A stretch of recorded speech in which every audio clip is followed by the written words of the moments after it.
Renata, que Jesus te abençoe, que você seja iluminado. Boa noite a todos. Peço a espiritualidade amiga e sustentação e a vocês, porque terça-feira não é o meu dia. Então, quando a gente sai do dia, a gente sai da zona de conforto, dá um friozinho a mais na barriga.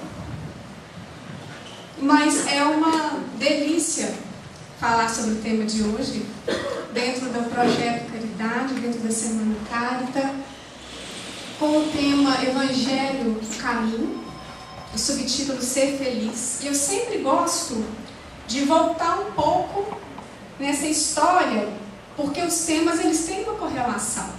E eu acredito que alguns de vocês não estiveram aqui ontem. E ontem Beth fez um estudo para a gente, quando ela foi falar sobre o Evangelho. O conceito do Evangelho, a importância do Evangelho na nossa vida. E ela trouxe um quadro muito interessante, onde ela trouxe a característica dos evangelistas.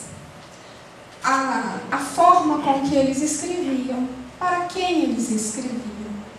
E ela terminou falando de Jesus, que é o Evangelho. Em cima de uma história que foi vivenciada, histórias contadas.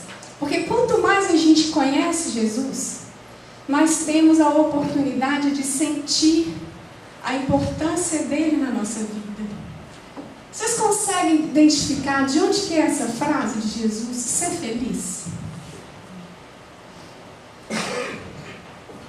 Alguém já leu Paulo Estevão?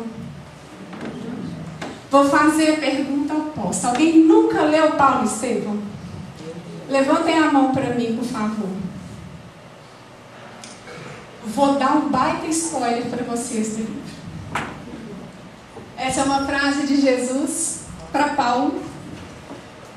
E de todos os livros que eu já li, eu vou dizer para vocês que Paulo Estevão está entre os 5 livros mais bonitos que eu já li na minha vida. Eu já o li várias vezes.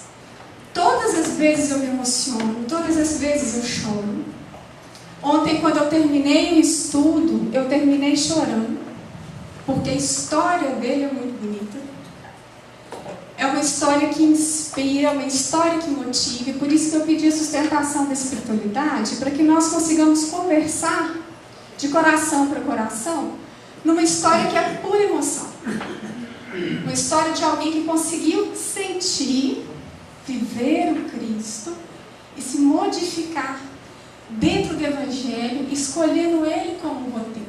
Então, aqueles que não leram o livro, não se preocupem, fica só um gostinho. Não vão perder nada da leitura. A leitura ela é deliciosa e contagiante. Mas, como eu disse, eu vou começar com vocês no final. E eu sinto em contar para vocês que Paulo morreu. No final trágico, Paulo morre. Paulo morre decapitado. Já um senhor, para aquela época, um senhor, ele tinha aproximadamente 60 anos. E por que eu vou começar de trás para frente? Ele morre. Quem o recebe no plano espiritual? Jesus. A primeira pessoa que veio no plano espiritual, em verdade, é Ananias. Quando ele acorda mais uma vez sem conseguir enxergar. E a beleza do Cristo faz com que Ananias, mais uma vez, restitua a visão do apóstolo. E quando Ananias pergunta para ele assim, o que você quer fazer? A primeira pessoa que ele pensa é na noiva dele. Guardem isso. Porque a gente guarda um Paulo tão duro, tão frio, tão rígido, tão severo, mas um coração extremamente afetuoso e apaixonado. Primeira pessoa que ele lembrou, Abigail. Aí ele lembrou de Jesus. E tudo o que ele devia ao Cristo. E aí ele pediu para fazer um tour, vamos dizer assim, às igrejas que ele tinha ajudado a fundar. E só no fim, depois que ele fez uma prece em vários lugares, extremamente comovido em Jerusalém, aonde acontece um episódio muito importante na vida dele, nós vamos comentar a respeito. Ele vê uma visão no plano espiritual.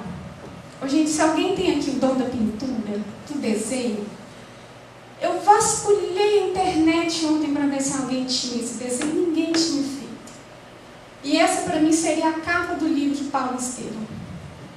Quando ele abre os olhos de agradecimento ao Cristo, ele vê 3 vultos vindo em sua direção. Ele vê o Cristo ao meio. Do lado direito, ele vê Estevão. E Emmanuel, na sua composição muito poética, fala que do lado esquerdo, que é o lado do coração, ele vê Abigail. Tem jeito melhor de ser recebido no plano espiritual?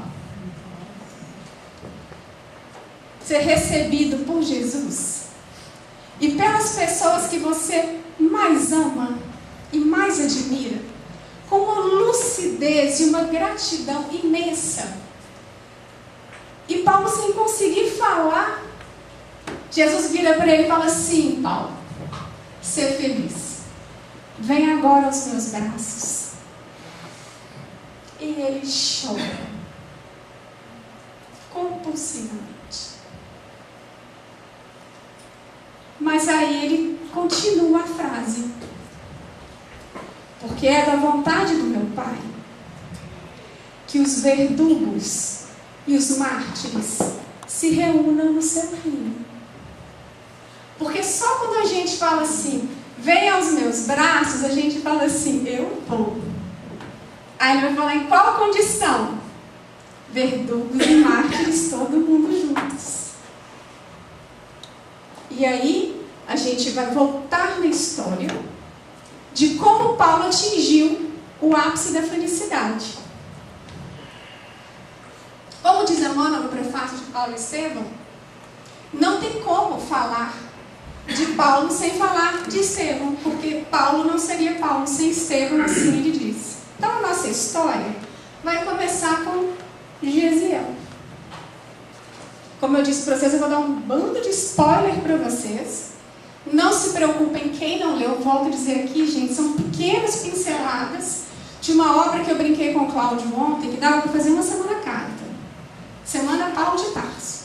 O que não falta aqui é coisa para falar a respeito dele. Então nós pegamos algumas pinceladas, alguns contextos e fatos da vida dele, para que nós possamos fazer a reflexão em cima do roteiro do Evangelho, dentro do que o Cláudio disse. O Cláudio ele sintetizou o estudo em 3 frases. Tudo está planejado. A execução desse planejamento está em nossas mãos. Depende de nós a sua execução. E Paulo fez essa escolha. Então a história começa aproximadamente no ano 34 depois de Cristo, aonde Gesiel e a sua bela irmã Abigail, hebreus, filhos de Jochebed, eles moravam... Gente, eu vou até apagar a luz para vocês conseguirem enxergar o pedacinho, petitinho no mapa mundi que acontece essa história. E o quanto ela foi capaz de modificar a nossa vida. Porque eles moravam na cidade de Corinto, hoje pertencente à Grécia. Eles eram educados em grego. E Jochebed, ele tinha muitas propriedades. E que foram sendo gradativamente extorquidas pelos romanos, porque era uma cidade que pertencia ao Império Romano. Vou encurtar logicamente a história. Fato é que Jochebed, em uma das várias vezes que ele foi espoliado em suas propriedades, ele fica tomado de cólera pelo pretor da cidade. E nesse momento ele taca fogo na propriedade desta pessoa. E essa propriedade cidade era ao lado da casa dele próprio, Jochebed, viúvo, onde ele morava com Jesiel e Abigail. Nenhum dos filhos sabia de nada. Jesiel, quando vê a situação, entra dentro da terra do pretor e ele vai tentando apagar o fogo, ele vai salvando as pessoas, ele quase morre. E eles descobrem que quem tinha ateado fogo foi o Jochebed. Quando Jesiel ficou sabendo, ele falou: não foi ele não, fui eu. Eu que taquei fogo. Ele assumiu a culpa. Mas como os guardas olhavam assim: não pode ter sido você, você estava salvando todo mundo, você estava correndo atrás de todo mundo. E aí então Jochebed é morto às sortes.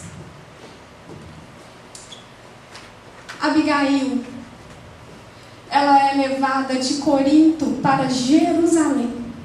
Ela atravessa um pedaço do oceano. E Jesiel é levado às galeras, aonde as pessoas não saíam vivas, porque elas geralmente adoeciam e eram jogadas no mar, porque era um trabalho forçado. Enquanto ele estava trabalhando nas galeras, eles se separaram, os irmãos se separaram, nenhum sabia o destino do outro. Jesiel encontra Sérgio Paulo. Gente, eu brinco que a história de Paulo é novela mexicana, daquelas assim, da TV Manchete, sabe? Daquelas extinta TV Manchete, daquela que ia deixar assim, é só daquela novela mexicana que você fala assim: não pode. A história de Paulo foi meticulosamente desenhada pelo plano maior. Quando ele estava nessa galera, que estava indo para uma cidade chamada Neopafos, ele encontra uma pessoa rica, uma personalidade da época, Sérgio Paulo, que contrai a peste negra. Ele quase morre.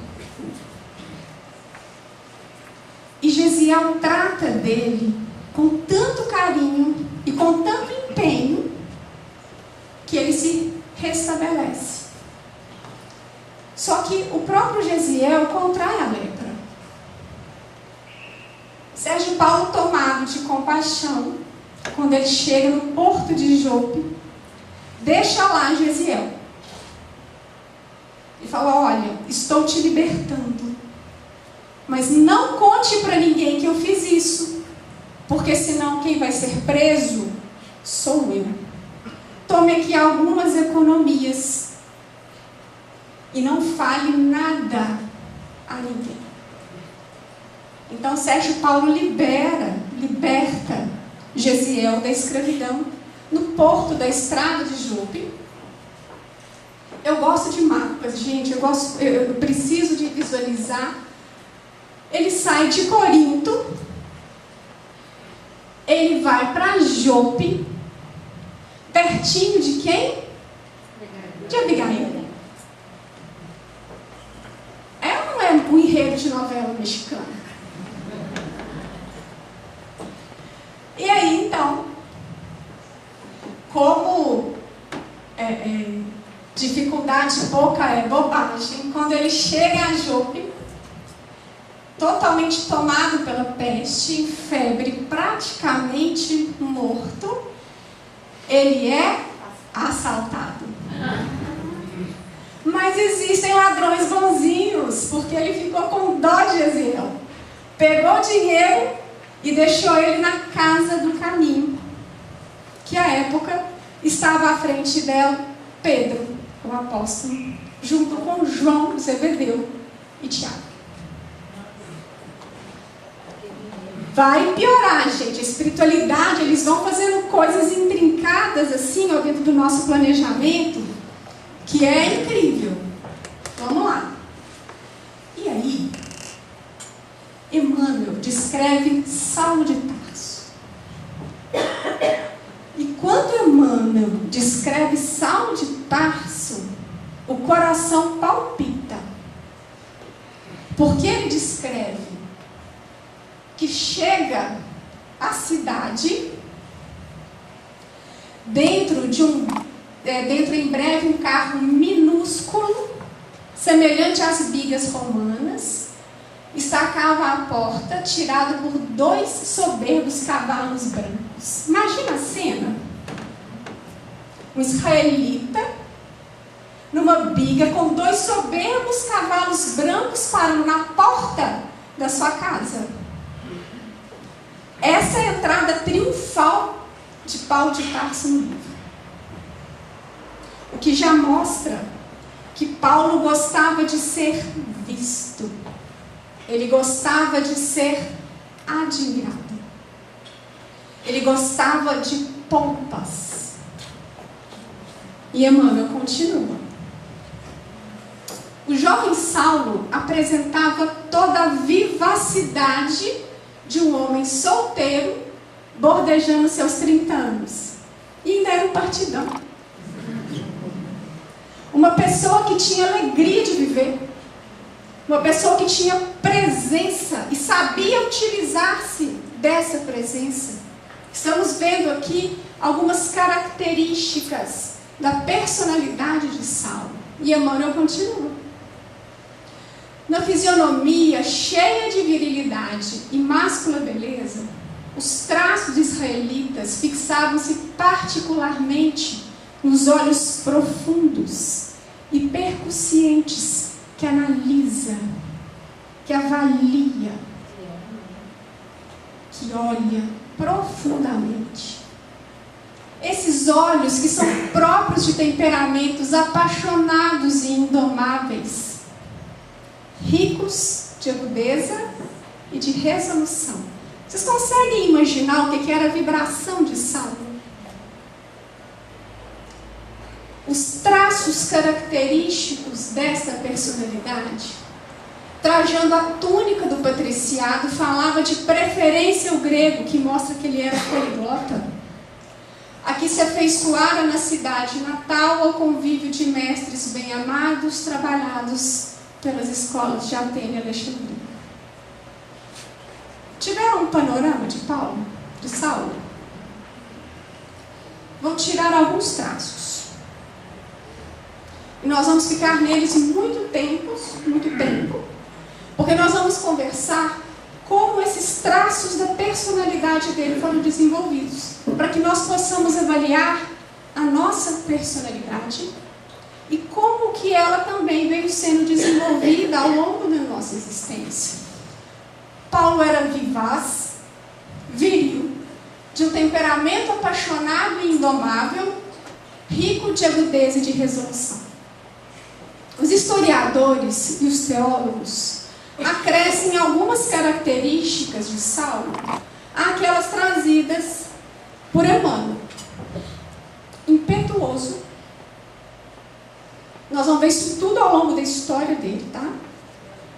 Corajoso, decisivo, enérgico, orgulhoso, dominador, dogmático, ou seja, autoritário, violentamente colérico, áspero,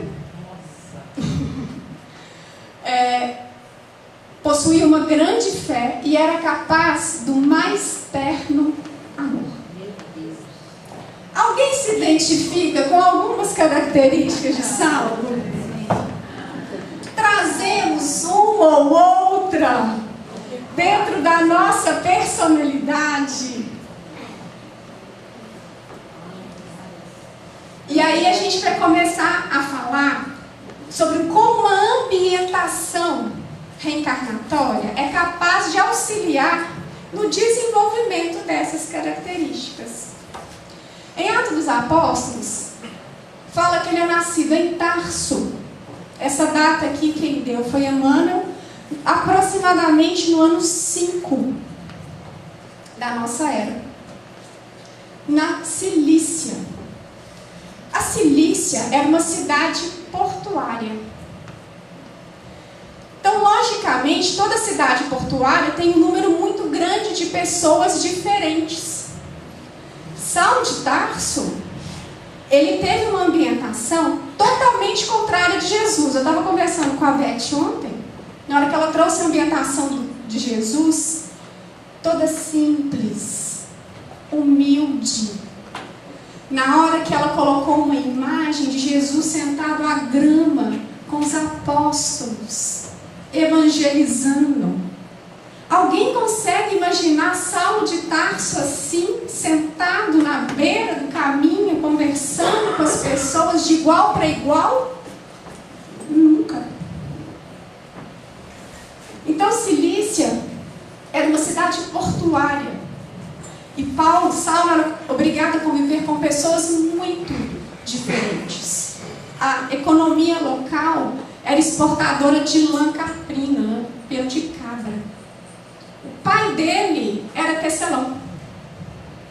Então, logicamente, à época, os pais ensinavam a profissão aos filhos. Qual foi a primeira profissão que Paulo aprendeu? Tecelão. Olha o que é um planejamento reencarnatório. Lá na frente, ele vai precisar dessa informação. E aí ele continua, que ele é um filho de um... Hoje o pai dele, à época, o pai dele virou um grande comerciante abastado. Ele foi educado em Jerusalém, aos pés de Gamaliel, recebendo uma formação vigorosamente conforme a lei de nossos pais. Isso são palavras de Paulo. Percebe o que é a força da tradição para esse espírito? Uma personalidade que é construída dentro da tradição. Cidadão romano, porque Cilícia fazia parte da Ásia Menor, era uma província de Roma. Falava e foi educado, na verdade, ele era hebreu, foi educado em grego, ele era um cidadão romano, extremamente afeiçoado às tradições. A gente acha que isso é besteira? Vamos lá. Sabe aquela coisa assim, tradição de família? Aquela coisa que vai passando de pai para filho, de filho para neto e assim sucessivamente. Alguém aqui não tem dentro de si a força da tradição familiar? Alguma mulher ou algum homem, em alguma forma, não se espelhou no pai, ou na mãe, ou no irmão, ou no avô, ou na avó? Esse pai, essa mãe, essa avó se espelhou em quem? Nos seus pais, nos seus avós. A gente respira na nossa personalidade cultura e tradição. Por isso que quando às vezes a gente vai estudar planejamento encarnatório e ambientação, as pessoas falam assim: o que muda onde eu nasci? O que muda onde eu fui criado? Muda tudo. Muda tudo. Se nós somos aquela pessoa que somos filhos de pais que mudam muito, ouvi isso de tantas pessoas: Renata, eu tenho dificuldade de ter raiz, porque a cada 2, 3 anos eu estava numa cidade diferente. Eu tenho dificuldade em ter uma identidade cultural e de algum local. Então, Paulo é uma expressão imensa da força de uma tradição. 3 vetores reencarnacionistas na vida de Paulo, fundamentais. O primeiro deles foi Gamaliel. Gamaliel, ele era um rabino, reconhecidamente dos mais sensatos e flexíveis rabinos da época dele. E ele também era reconhecido como o melhor rabino de sua época. Filho de Eliú, que foi exatamente aquele que criou o farisaísmo. Entendem as bases de Paulo? Logo no início, considerando essa personalidade dele, ele vai ter como professor alguém sensato, alguém flexível, alguém humano. Então, desde o início da sua formação de personalidade, ele teve a possibilidade de ser uma pessoa mais branda, mais mansa, mais pacífica. A espiritualidade não nos desampara. E ela foi carregando Paulo ao longo da sua existência. Esse mesmo Paulo com essas características... Oi? Desculpa, gente, eu vou falar isso várias vezes, tá? Esse mesmo Saulo com essas características, ele mesmo fala na carta aos Filipenses. Ele foi circuncidado ao 8º dia. Gente, se ele fala isso numa carta, volto a dizer, vocês têm a noção do que significa para Saulo a força da tradição, a força da lei mosaica, a força da hierarquia. E é importante que nós percebamos que toda essa carga vai fazer de Saulo quem ele é, associada às características que ele traz. Ele fala que ele foi circuncidado ao 8º dia, da linhagem de Israel, da tribo de Benjamim, hebreu de hebreus, e ele fala isso com orgulho. Segundo a lei, fui fariseu. Eu vou falar um pouquinho mais à frente sobre o farisaísmo, só passando para vocês entenderem o caldo cultural que fez parte, que se associou na construção da personalidade de Saulo. Lá vem ele com as suas características, gosta da formação vigorosamente conforme a lei dos nossos pais, e ele mesmo fala que ele progredia no judaísmo, ultrapassando a maioria dos da minha idade, extremamente culto e inteligente. Ultrapassando a maioria da idade dele, da raça, por meu zelo transbordante pelas tradições de meus pais. Então vemos cultura, inteligência e disciplina. Quantas características associadas a Saulo. E aqui agora eu vou falar então muito rapidamente do farisaísmo, porque é importante, isso aqui é um ponto que secciona, assim, divide a vida de Saulo. Apaixonado pela religião que ele possui. O farisaísmo é como se fosse a reforma dentro do judaísmo. É uma cisão que tem dentro do judaísmo. Então tem os saduceus e os fariseus. Uma das grandes diferenças é porque eles eram dados a oratória, eles gostam dessas tradições orais, eles fazem anotações dentro da Torá, dentro dos livros antigos. E eles eram extremamente ortodoxos. Algumas características do farisaísmo que fizeram parte da história de Paulo. Rígidos códigos morais. Alguém enxerga Paulo aqui? Alguém se enxerga aqui? Um dos grandes alimentos da culpa, os nossos rígidos códigos morais. Minha mãe falou que eu jamais podia usar uma saia acima do joelho. E aí, na hora que sobe um dedo porque cruza a perna, a pessoa quase morre. E aí eu vou voltar na tradição familiar, em coisas que a gente escuta, vai absorvendo como uma verdade absoluta na nossa vida. E as nossas características, a nossa personalidade vai se amoldando, nadando de braçada dentro daquilo que foi falado com a gente. Ele também era repleto, ele vivia envolvido em rígidos códigos morais. Eles eram nacionalistas, eles não aceitavam ninguém de fora. Para quem que Paulo foi pregar? Para o estrangeiro, para os gentios.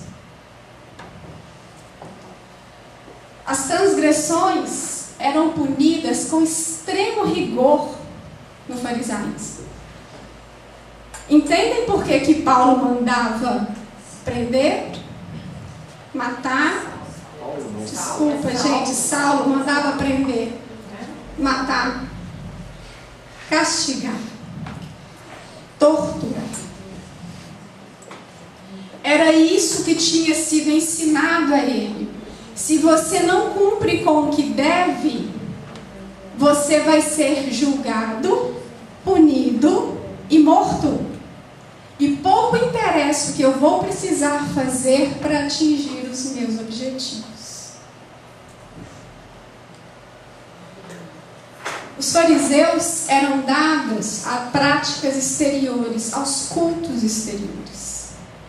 É uma grande característica do farisaísmo. Vivaz, viril, de temperamento apaixonado e indomável, com olhos ricos de agudeza e resolução, impetuoso, corajoso, decisivo, enérgico, orgulhoso, dominador, autoritário, violentamente colérico, áspero, ao mesmo tempo, repleto de fé em Deus, capaz dos mais ternos atos de amor, fariseu, arraigado nas tradições judaicas, possuía um zelo transbordante pela tradição dos pais. Ele era extremamente envolvido por rígidos códigos morais, era nacionalista, toda transgressão tinha que ser punida com extremo rigor, era dado às práticas exteriores dos cultos religiosos, morou numa cidade portuária, portanto cosmopolita, romano de nascença, educado em grego, criado para ser rabino. Ele foi criado para substituir Gamaliel no Sinédrio. Era poliglota. Ele é um caldo de coisas. Nós também o somos. Essa mistura de Paulo tinha tudo para dar muito certo ou muito errado. Eu já nem vou pedir desculpa mais. Saulo de Tarso era um cidadão universal. Ele tinha como características a personalidade dele um coquetel molotov. Ele era uma bomba, pronto para explodir. A ambientação reencarnatória dele foi toda pautada para que essas características da sua personalidade fluíssem. E ele alimentou carinhosamente cada uma delas. Emmanuel fala que Saulo vivia como um homem da sua época, vivendo dentro dos costumes da sua época. Mas a vida é uma caixinha de surpresas. Saulo estava feliz, estava bem, com seus 30 anos de idade, ia ocupar o lugar de Gamaliel. Ele era a última bolacha do pacote. E Saulo se apaixona por Abigail. Olha a novela da TV Manchete. Com tanta mulher no mundo, gente. Tanta mulher na Palestina.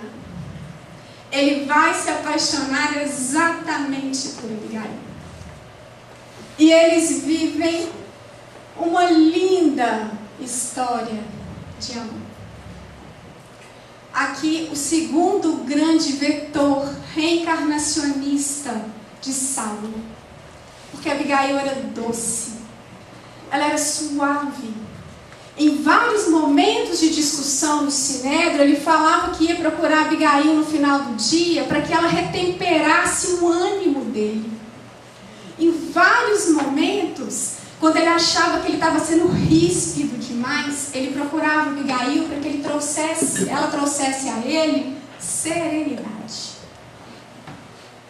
Está vendo como Deus, antes da dor, nos apresenta vários recursos amorosos? nos dando a possibilidade de modificação pelo amor. Porque ele até então estava com duas pessoas que o amavam muito, Gamaliel e Abigail. E eles trocavam várias juras de amor. E eles queriam se casar. E Abigail falando muito que queria casar com ele, mas que ela queria muito a bênção de Jesiel. E Saulo se compromete a tentar achar o paradeiro de Jesiel para que ele desse a bênção ao casamento dos dois. E Jesiel, como eu disse para vocês, vai esbarrar lá na casa do caminho. Com o temperamento que ele tem, muito rapidamente Pedro o tomou como filho. Ele é muito conhecedor das leis judaicas. Quando ele entendeu Cristo, quando ele leu os pergaminhos e ele se inteirou da beleza dos ensinamentos do Cristo, ele se converteu ao cristianismo. Mas ele precisava contar a história dele para Pedro. E ele falou que ele era um escravo, que tinha sido liberto, que Sérgio Paulo tinha feito um favor e que ele não podia jamais expor o benfeitor. E aí Pedro vira para ele: então, a partir de hoje você será batizado pelo nome de Estevão.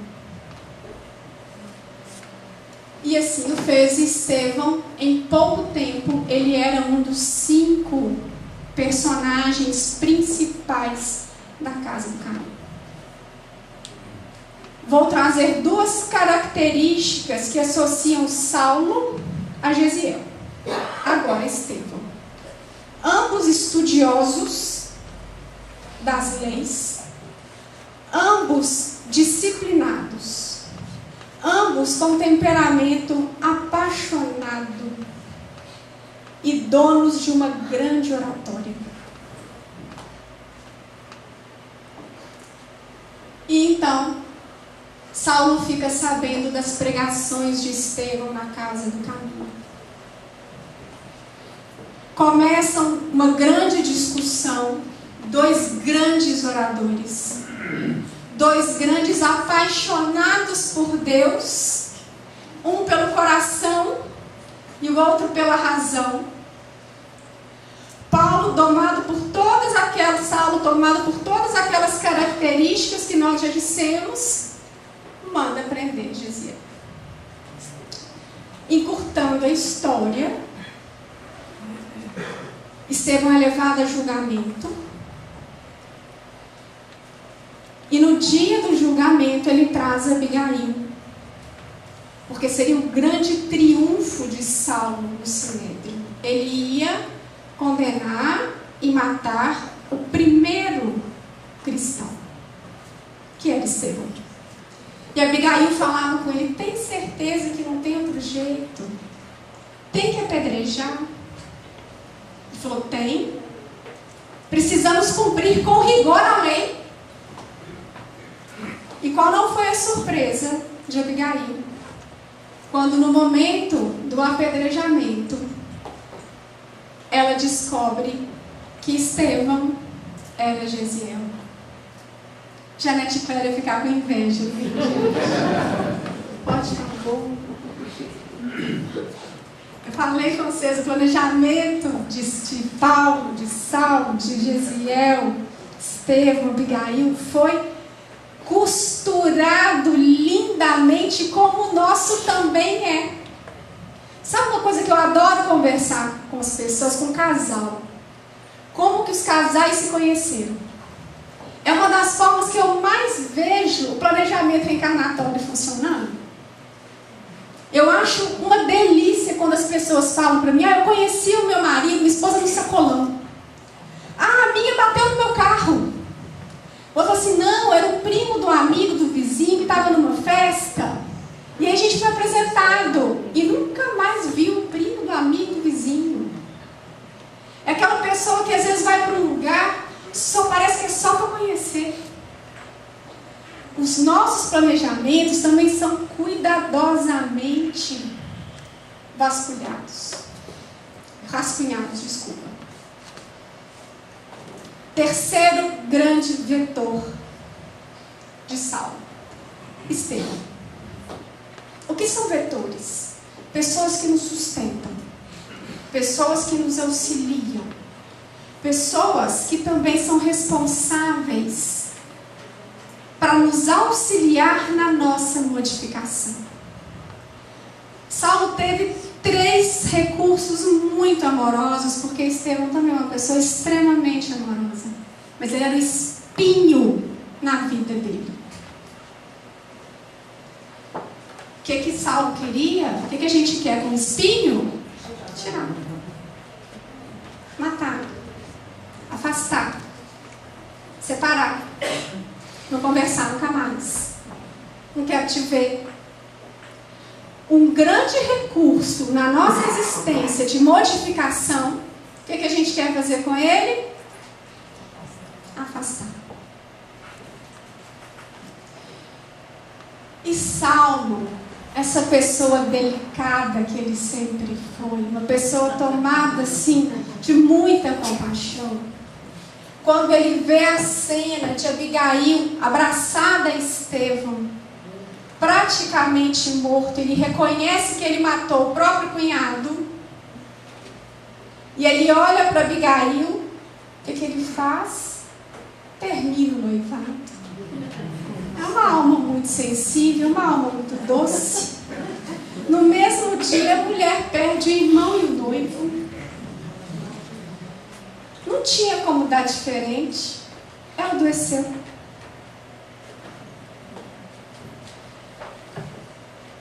E aí, ela volta para a cidade onde ela estava, com seus familiares adotivos, em Jerusalém. E ela se converte ao cristianismo por um personagem que chama Ananias. Saulo, tomado de remorso, resolve ir atrás de Abigail. Quando ele conversa com Abigail, ela descobre que ela também virou cristã. Vocês conseguem imaginar a raiva que ele agarrou de Jesus? Porque dentro da imaturidade espiritual de Saulo, ele não traz para si a responsabilidade que lhe compete na sua obra individual. Quem era o responsável pela sua dor? Jesus. Foi Jesus que fez com que ele matasse Saulo. Estevão. Foi Jesus que fez com que ele perdesse Abigail. Porque quando ele reencontra Abigail, ela morre pouco tempo depois. Cristã. Ele agarrou ódio de Ananias e de Jesus. E ele iniciou uma perseguição atroz contra os cristãos. Ele voltou toda a cólera dele contra os cristãos. Iniciou uma busca pessoal a Ananias, que sabia que estava na cidade de Damasco. E aí o grande momento da vida de Saulo, que nós todos, acredito, conhecemos, quando ele está na estrada de Damasco com alguns soldados, ele vê uma luz imensa em sua direção, a ponto dele cair da sua montaria e se curvar no chão de emoção. E Emmanuel fala que emoções intraduzíveis passam pela mente de Saulo. E aí ele escuta a seguinte frase: Saulo, Saulo, por que me persegues? Nessa hora ele sente um frêmito dentro dele e ele vislumbra a imagem que, pela descrição, ele imagina ser Jesus. Mas ele é muito racional. E aí ele pergunta: quem sois vós? Simples assim, sou Jesus. Esse simples assim mudou a vida de Saulo. Porque ele percebeu que Abigail estava certa, ele percebeu que Estevão estava certo, que os cristãos estavam certos, ele percebeu que o discurso de Gesiel estava coberto de razão e ele se viu numa vida de ilusão. E quando ele percebeu que ele viveu aproximadamente 30 anos de ilusão, amando um Deus de uma forma equivocada, e Emmanuel fala que Saulo não admite vícios dentro da sua personalidade. Percebem que até então ele não sabia que ele tinha uma personalidade viciosa, que para ele isso era normal, ser do jeito que ele era normal. E quando ele conhece e foi apresentado um Deus de amor, Paulo iniciou aí o seu projeto Caridade. Ele iniciou um despertamento. Aqui não fez diferença os ensinos propriamente do Cristo. Ele sentiu o Cristo dentro dele.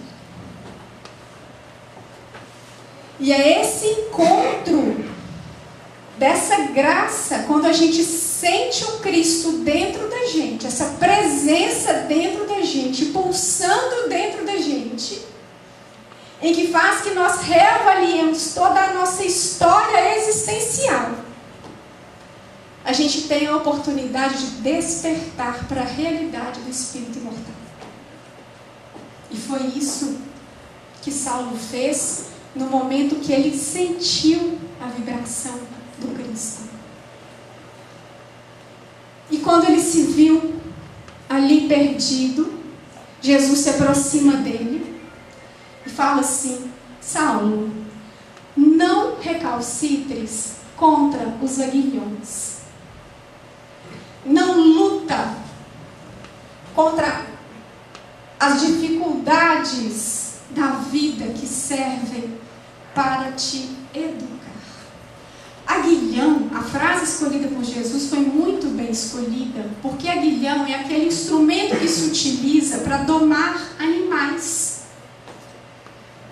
Nós não trouxemos no início que Saulo tinha uma personalidade indomável.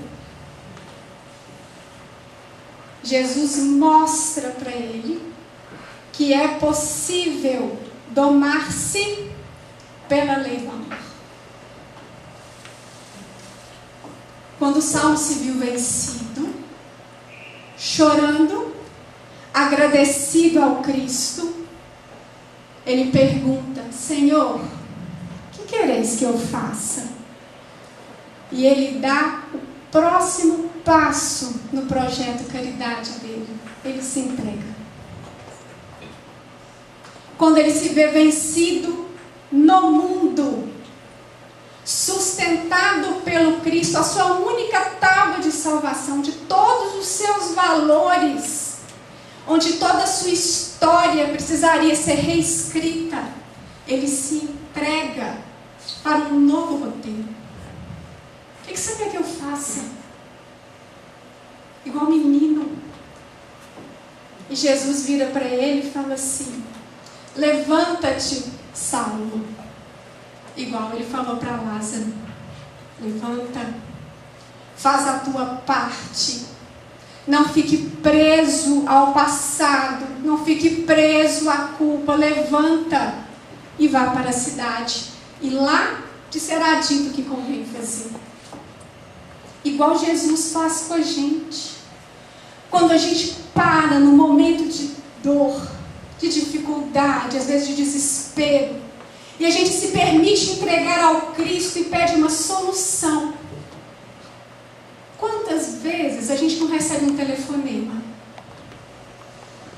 A gente não encontra uma pessoa.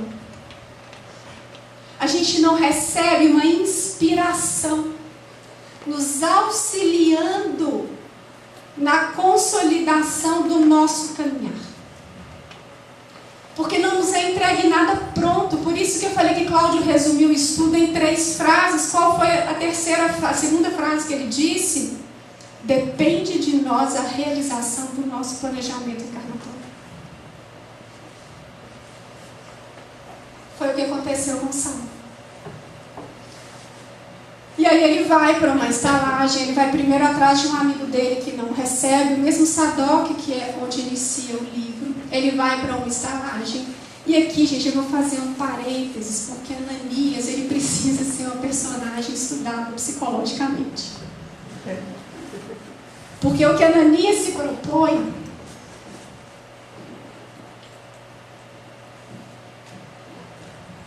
Saulo estava sozinho, na estalagem, cego, sem ninguém indo lá visitar. Ananias. Saulo foi atrás de quem? Ananias. Saulo estava lá de boa na comunidade dele, falando de Cristo, rezando, se envolvendo com a dor do outro. E conta Atos dos Apóstolos que ele percebe a visão de Cristo, que vira para ele e fala assim: Saulo, é da vontade de meu pai. Por favor, Ananias. Oh, gente, licenças poéticas, tá? Ananias, é da vontade de meu pai que você vá à estalagem, ele dá o endereço e procure por lá Saulo de Tarso. Ananias vira para ele e fala: Saulo de Tarso? Aquele mesmo que iniciou a perseguição dos cristãos? E Jesus falou para ele: esse mesmo. Fiquei sabendo, inclusive, que ele estava vindo aqui para me matar. E Jesus vira para ele e fala assim: tem 3 dias que ele está rezando pedindo ajuda. Vá lá e lhe restitua a visão. Ô, gente, alguém ia? Sério, quando eu leio aquela passagem do Evangelho, falsos cristos e falsos profetas, tem um pedaço que fala lá assim: há grandes missionários, se destacam grandes generais. Há grandes missões, grandes generais. Se dependesse de mim, Saulo estava cego até hoje. Ele já tinha passado umas 3 encarnações e ele não tinha enxergado. Ananias vai. E isso, por que eu brinquei que ele precisava ser estudado psicologicamente? Vamos lá, Natal está chegando. Ananias foi chamado a estar com aquele que queria matá-lo, que já tinha matado vários cristãos. Natal. Conversa de uma esposa com o marido. Sua mãe me ligou hoje. Ela queria muito tempo que a gente não conversa, desde aquela briga do Dia das Mães. Pois é. Ela achou que a família estava desunida. E ela queria reunir todo mundo na casa dela no Natal. Todo mundo na casa dela no Natal. Eu vou ter que olhar para a cara do meu irmão. Pois é, meu amor, um grande momento para você, de repente, perdoar, conviver. É sua mãe, é Natal. Não vou. Pensa melhor, pensa com carinho. Seus sobrinhos vão estar. Por que você está tão feliz assim? Você lembra da fulana, sua concunhada? Que ela falou que você colocou passa em tudo e você saiu de lá brigada? É mesmo. Mas esse ano eu estou envolvida com o projeto Caridade e eu não vou pôr passa mais nas coisas. Não sei porque as pessoas sempre ficam com passa, gente. Não passa, é só tirar. O que nos é pedido é infinitamente menor do que Jesus pediu para Ananias.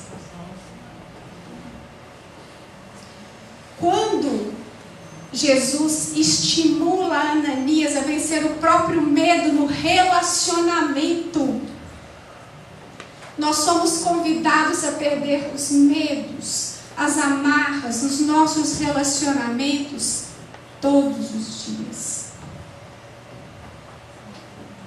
E Ananias foi, restituiu a visão de Saulo. E aí Emmanuel fala que no momento em que que ele estava em posição de mãos, Saulo sentiu que das suas pálpebras doridas caíam substâncias pesadas como escamas. Tem um sentido figurado aqui, lindo. Ele conversa com Ananias, ele começa a enxergar a realidade do Evangelho. Ananias dá para ele pergaminhos, eles ficam horas, dias falando sobre Jesus. E Saulo vai fazer o que ele está acostumado a fazer. Quando Ananias o larga, o que ele vai fazer? Ele vai para a sinagoga. Não foi isso que ele aprendeu? Que ele tem que defender Moisés com a oratória. Entendem o que são quadros de memória? Nós sempre somos levados a fazer aquilo que a gente está acostumado a fazer. Se eu estou acostumado a ser maledicente, na primeira oportunidade de ser, eu serei tentado a fazê-lo. Se eu sou uma pessoa invejosa, é natural que no primeiro rompante que eu tiver, quando eu vir alguém bem-sucedido, vai ser o quê? Sentir inveja. Ao mesmo passo, aqui nós vamos falar de tendências. Se em várias encarnações eu vim desenvolvendo habilidades em músicas, em medicinas, em psicologias, qual que vai ser a minha tendência profissional? A permanecer, a aprimorar aquilo que eu já vim fazendo ao longo de tantas encarnações. Naquela encarnação ele foi treinado para ser rabino. Ele era fariseu. Ele era autoritário. Ele gostava de modificar a opinião das pessoas. É isso que ele sabia fazer. E foi isso que ele fez. O que aconteceu? Saiu corrido da sinagoga. E em vários momentos do livro, ele sempre vai ser tentado a fazer o que ele está acostumado a fazer. Ele sempre vai ter um primeiro impulso de repetir aquilo que ele achava que era o adequado. E aí, Ananias falam para ele em tons quase proféticos que era preciso ele sofrer na carne, viver o Evangelho antes de ensinar. E que era preciso morrer para o mundo para que o Cristo vivesse dentro dele. A partir dali, Saulo foi para o deserto e foi encontrar com Gamaliel. Gamaliel entregou a ele os pergaminhos que Levi tinha escrito. E por que eu falei com vocês que a informação que a Beth deu ontem foi importante? A forma de escrita de Levi foi para os hebreus. O que Saulo é? Hebreu. Ele entendeu o Evangelho de uma forma absurdamente lógica. Foi escrito para a raça dele. Ele então vai para o deserto e Gamaliel fala que vê em Saulo, daqui a alguns anos, uma pessoa dedicada a Jesus com o mesmo zelo ardente que ele se dedicou a Moisés. Percebem as características? O zelo ardente de Saulo, agora sendo utilizado a favor do Cristo. O que a gente vai ver? Que as características de Saulo, muitas delas, vão permanecer em Paulo. E era necessário que fosse assim. Vocês conseguem imaginar alguém com a personalidade de Chico, por exemplo, doce, amável, enfrentando discussões no Sinédrio, apanhando e abrindo várias igrejas? Precisava de alguém com temperamento de Saulo. E é isso. Oi? Gamaliel também se tornou cristão. Nessa altura, Gamaliel já era cristão. Vocês entendem que as nossas características precisam ser reconhecidas, acolhidas. e utilizadas a favor do Cristo, a favor da nossa modificação. Quando o livro dos Espíritos fala que nós modificamos muito pouco em cada existência, vocês entendem por quê? Mas que é possível associar características que a gente acha que é ruim a virtudes e expandirmos. Foi isso que Saulo fez. E ele foi para o deserto, ali ficou 3 anos, aonde ele foi com as suas características de fé, de coragem, de energia, continuou com o mesmo temperamento apaixonado e indomável. Ele precisava acalmar tudo isso. Ele se encontrou com Áquila e Prisca, 2 cristãos que estavam lá exatamente porque foram perseguidos por Saulo. E nesses 3 anos, o que eu disse para vocês da personalidade de Saulo? Ele gostava de ser visto.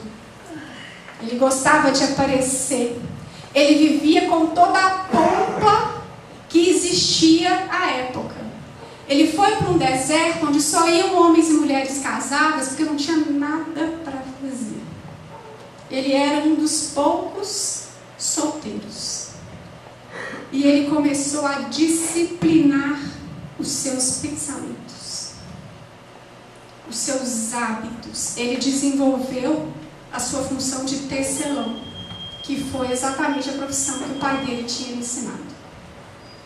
Ele foi deixando os hábitos rabínicos para trás.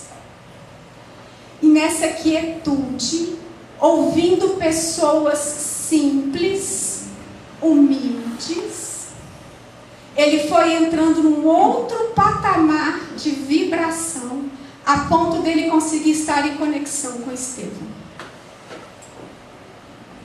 Aquele que o acompanhou o resto da sua existência nos trabalhos evangélicos. Por isso que eu disse também no começo das características que se aproximavam da personalidade de ambos.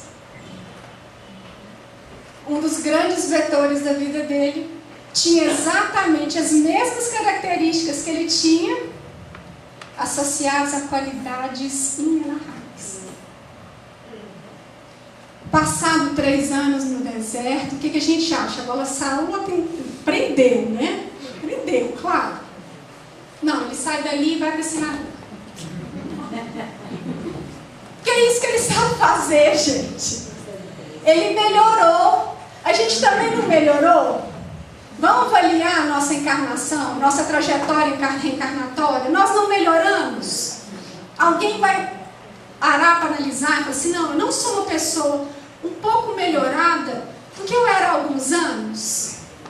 Alguém aqui não vai chegar nessa conclusão? Mas ainda não ressentimos, às vezes, os mesmos erros? Às vezes diferente, menos vezes, com um pouco menos de intensidade. E é isso que a história de Saulo mostra. A nossa personalidade, ela vai sendo mudada muito gradativamente, muito devagar. Ele vai para a sinagoga, porque ele ainda é impetuoso, ele ainda é dogmático, ele ainda quer mudar a opinião do outro pela oratória, ele ainda é orgulhoso, ele ainda é dominador, ele ainda é colérico. Mas os anos do deserto fizeram com que ele desenvolvesse a fé, a disciplina, a vivacidade e a coragem. Mas não adiantou muito não. Ele não foi preso, mas Ananias foi. E nessa hora ele recebe a inspiração para que ele saia da cidade. Porque quando ele volta, retornam as perseguições aos cristãos. E nesse momento, ele se depara talvez com a sua maior necessidade: desenvolver a humildade. Ele trazia várias dificuldades. E possivelmente, a maior necessidade desse espírito era trabalhar a humildade. Ele veio no meio dos cultos para pregar aos incultos. E ele ia precisar se modificar. E aí vem a história em que ele retorna a Jerusalém, para a casa do caminho. Antes disso, ele vai encontrar Levi, pega mais anotações sobre o Evangelho. Ele vai visitar Maria de Magdala. Ele vai visitar pessoas que foram curadas por Jesus. E ele vai se envolver com a vibração do Cristo. E quando ele chega na igreja do caminho, ele não é recebido. Tiago não olha para a cara dele. Designam Barnabé para receber e acompanhar. Ele conversa com Pedro, explica para Pedro a situação, e Pedro fala: olha, você há de convir que é difícil, né? Você se aceita aqui. Você matou Estevão. As pessoas têm medo de você. E ele foi expulso do lugar que ele mais gostaria de estar. Porque a mente culpada vai querer o quê? Reparar a falta. E ele queria reparar a falta em Jerusalém. E não foi permitido a ele. Ele vai atrás dos seus familiares em Corinto, que o expulsam. Acham que ele é um louco, ele é um feiticeiro. E aí, ele cai no choro. Porque agora ele está doente, está sozinho, a família não quer. E nesse momento de semitranse, ele enxerga à sua frente Abigail e Estevão. E Abigail vira para ele e fala assim: que é isso? Choras? Estarias desalentado quando a tarefa apenas começa? Isso aqui já tinha quase uma década. E aí eu vou voltar a pergunta para nós. Quando a gente quer desanimar diante da nossa vida, das nossas escolhas, das situações que nos acontecem, a gente quer desistir quando a gente está começando a reparação? A gente quer desistir da gente quando a gente está começando a nossa jornada de ascensão? Na hora que a gente já desperta, tenta um processo de entrega, nas primeiras dificuldades, estes aguilhões, a gente quer desistir. E Estevão fala com ele: Saulo, não te detenhas no passado. Quem haverá no mundo isento de erros? Só Jesus foi puro. Jonas de Ângeles fala que a culpa é o mal que mais acomete o espírita deste milênio. Repletos de conhecimento que somos. Tantas informações. E não conseguimos avaliar que nessa imortalidade, o quanto já progredimos e o quanto Deus nos dá todos os dias a chance de um novo começo. E a gente fica preso na culpa, no passado. E aí vem a célebre frase, o tratado de Abigail para Paulo. Diante de todas as dores, dificuldades e dúvidas, o que ele faz? Ama, trabalha, espera e perdoa.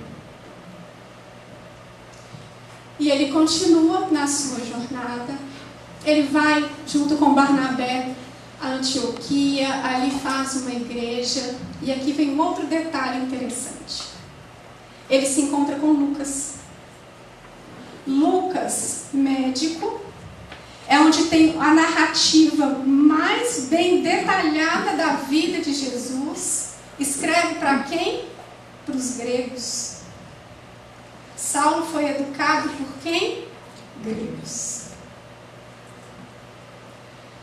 A eloquência de Saulo no convívio dessas particularidades do Evangelho fazem com que a sua mente amplie cada vez mais.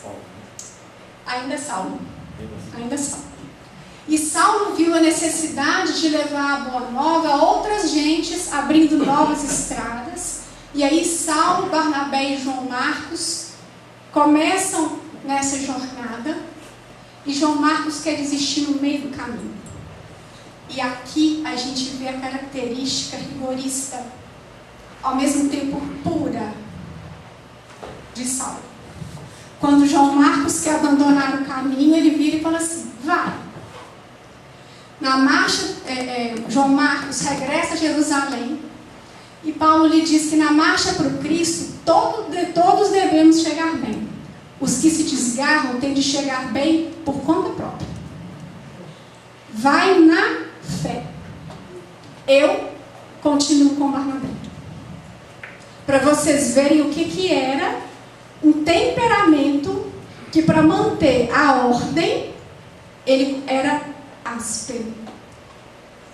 Guardem essa informação, porque ela vai ser muito útil.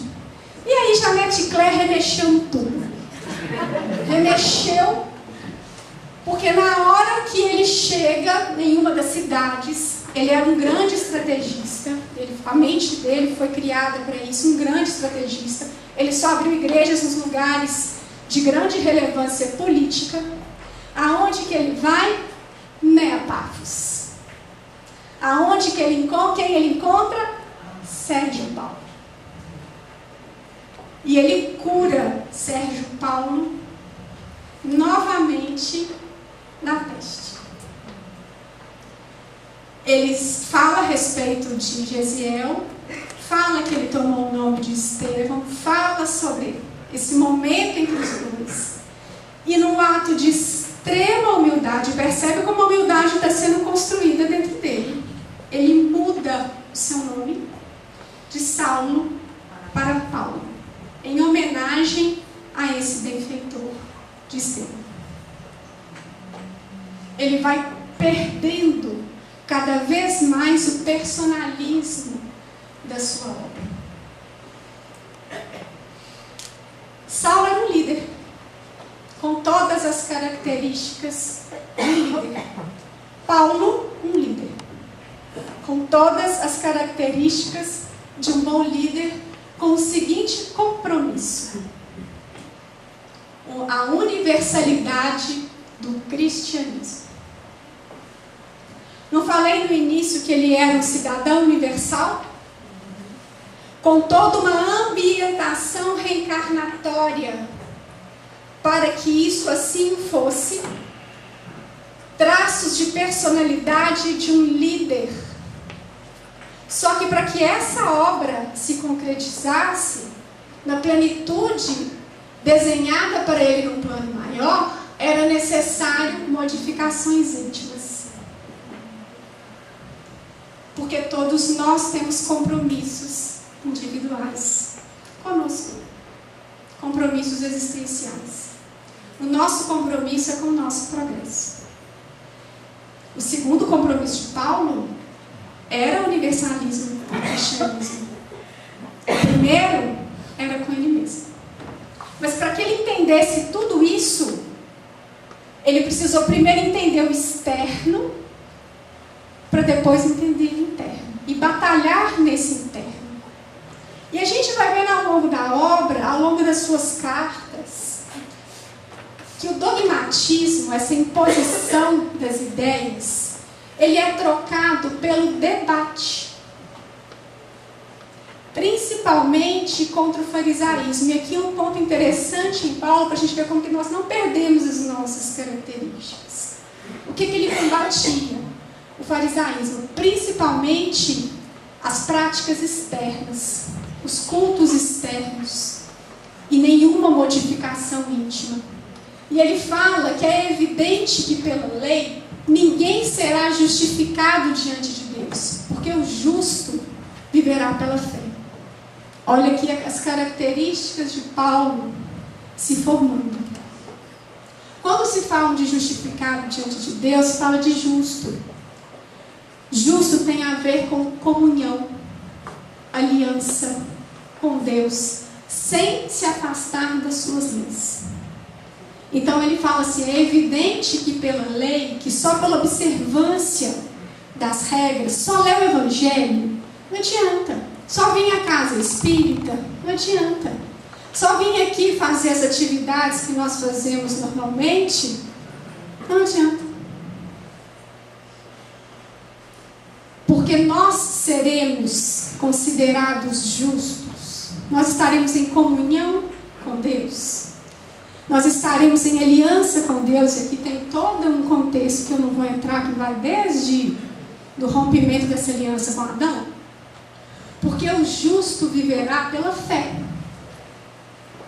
Então, quem estiver em comunhão com Deus, quem não quiser se afastar das leis divinas, precisará construir as suas obras. E fé, ela não tem tradução do hebraico para o português. Aqui é sinônimo de crença. Para eles, fé é sinônimo de fidelidade.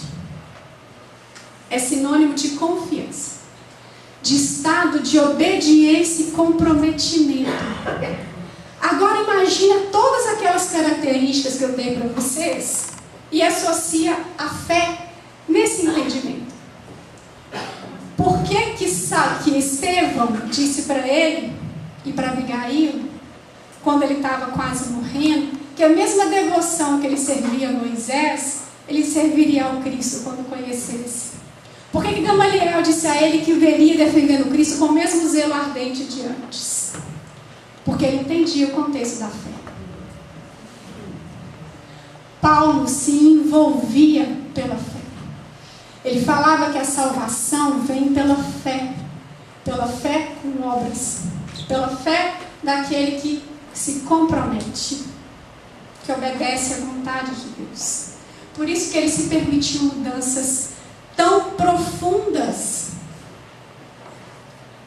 suavizando, diminuindo as características que ele tinha em tons tão ardentes, que associavam o orgulho. Ele troca o fanatismo por devoção, por fidelidade.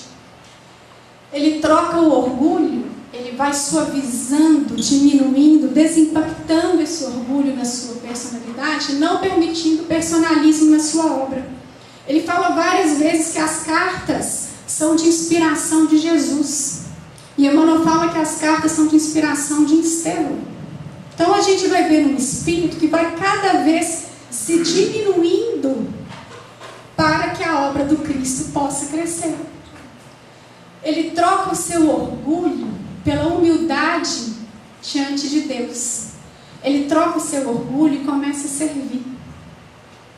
Então ele vai permitindo ao longo da sua existência viver o Evangelho, acoplando virtudes a características que antes associadas ao vício eram nefastas. Associadas virtudes se transformam em obras sublimes, internas e externas. De apaixonado, ele passa por um temperamento mais ameno. E aí, no final da vida de Paulo, a gente vai ver ele idoso. Vamos vê-lo numa prisão, aonde não batia sequer a luz do sol. E ele ficou aí por anos a fio. E vocês acham que a mente do espírito igual a Paulo ia se entregar com o corpo ao quebrado? Não. Nós não vimos tantas características dele, um temperamento forte, imbuído de coragem, de fé, com a sua mente requieta e com tantas igrejas que ele ainda tinha que assessorar. O que Paulo vai fazer? Escrever epístolas, aonde ele vai mostrando para nós a vivência ao longo da sua vida do projeto Caridade que ele fez com ele próprio. Quando ele fala sobre confiança, tudo posso naquele que me fortalece. Em tantos momentos de dor, de desespero, de dificuldades, tantas vezes açoitado, ele trazia de fato, literalmente, várias marcas no seu corpo, de tantas bastonadas que ele recebia. E em todas as vezes, ele se entregava a Deus. Ele tinha confiança na execução da sua obra, porque ele sabia que a obra era do Cristo. Ele estava sendo só um instrumento. Ele passou pela disponibilidade. Emmanuel fala em Paulo e Estevão que no momento que Ananias lhe restitui a visão, ele fala com Ananias: se é do agrado de Jesus que isso aconteça, ou seja, que ele volte a enxergar, ofereço meus olhos aos seus santos serviços para todo sempre.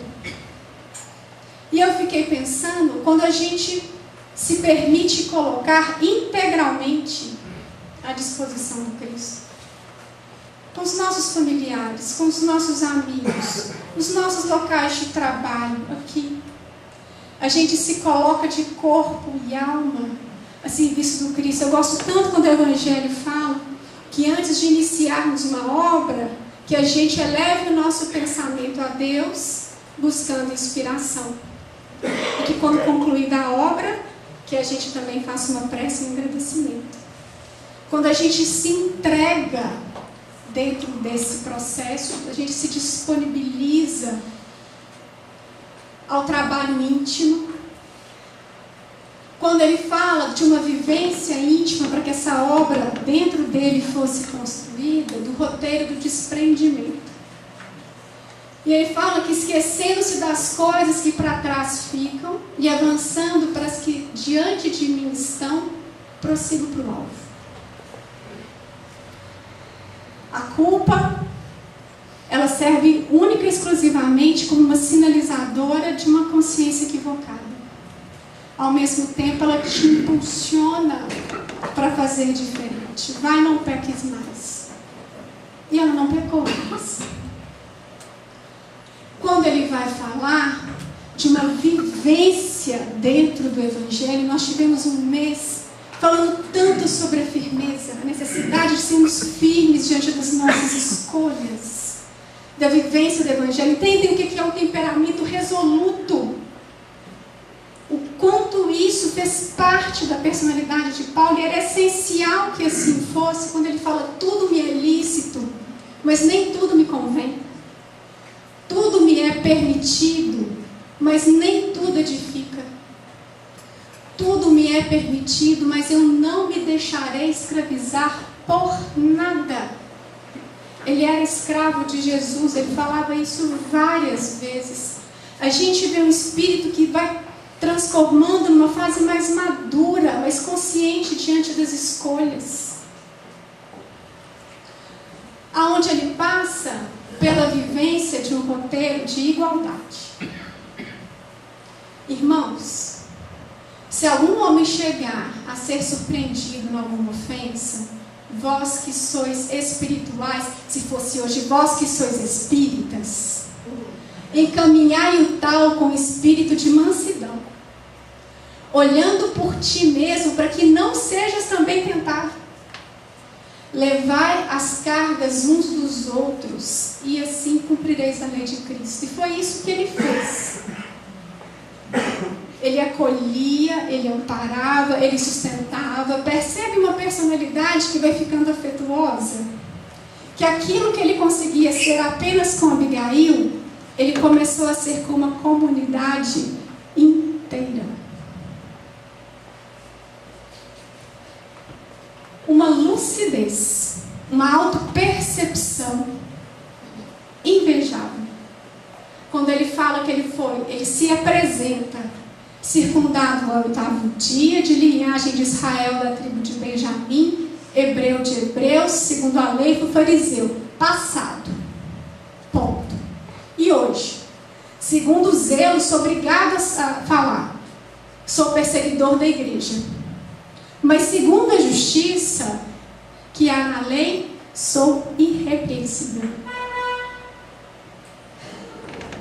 Olha a lucidez com que ele se caracteriza. Quando ele percebe os equívocos, percebe a sombra e percebe a luz. E o tanto que a gente esquece quando Jesus fala: brilha a vossa luz. Cadê a luz que a gente não consegue enxergar? E ela está aqui. A gente olha tanto para a sombra. e esquece da luz. Aonde ele vive a perseverança.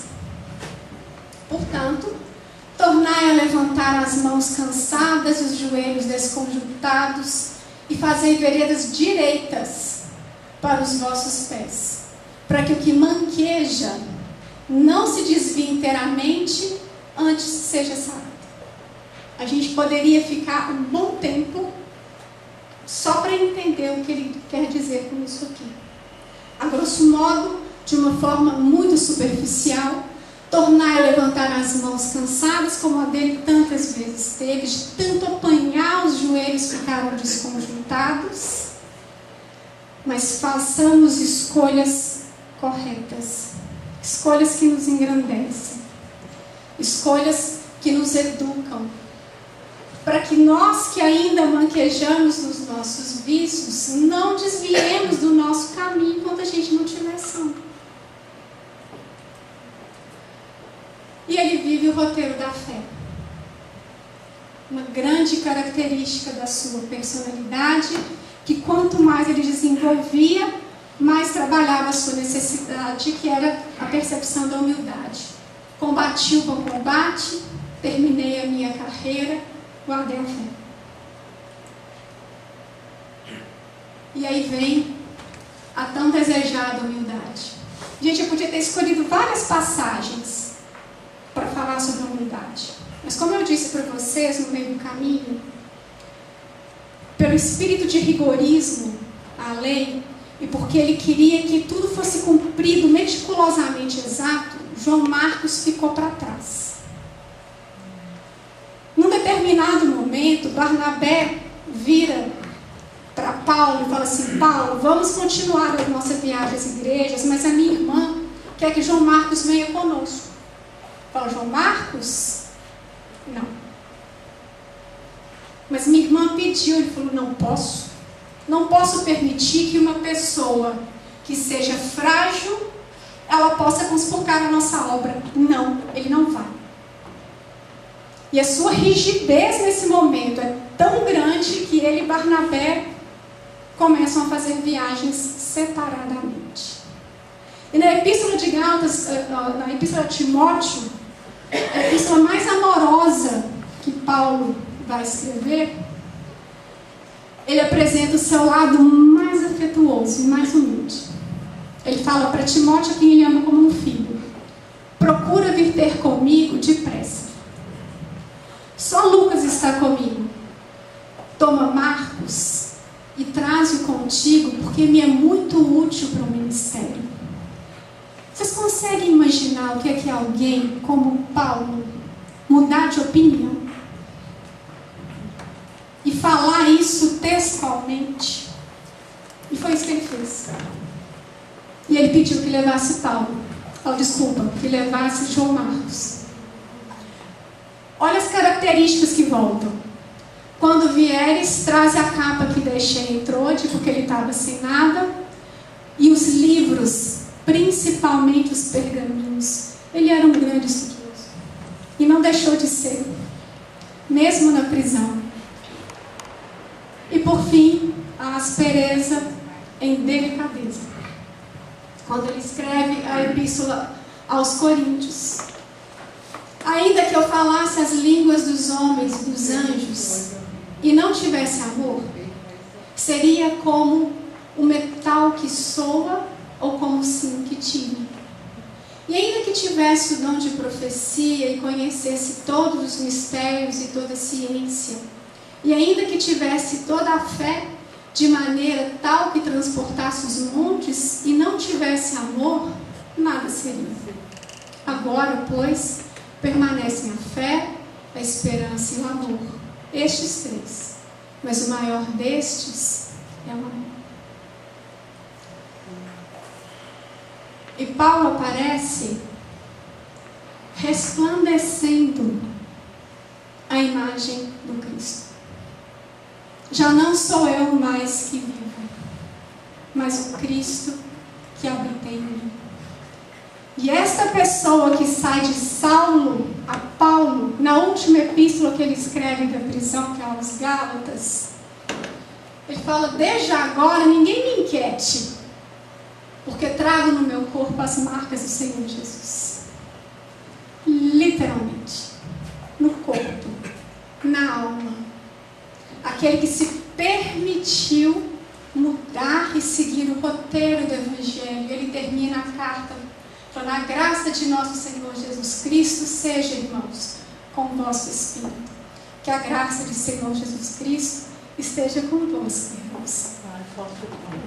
Agradecendo muita sustentação, o carinho de vocês, agradecendo o convite, deixando essas reflexões dessa história, que faz parte da nossa história, um exemplo para que a gente possa refletir sobre a nossa existência, sobre o nosso planejamento reencarnatório e as possibilidades de nos modificarmos que são dadas todos os dias.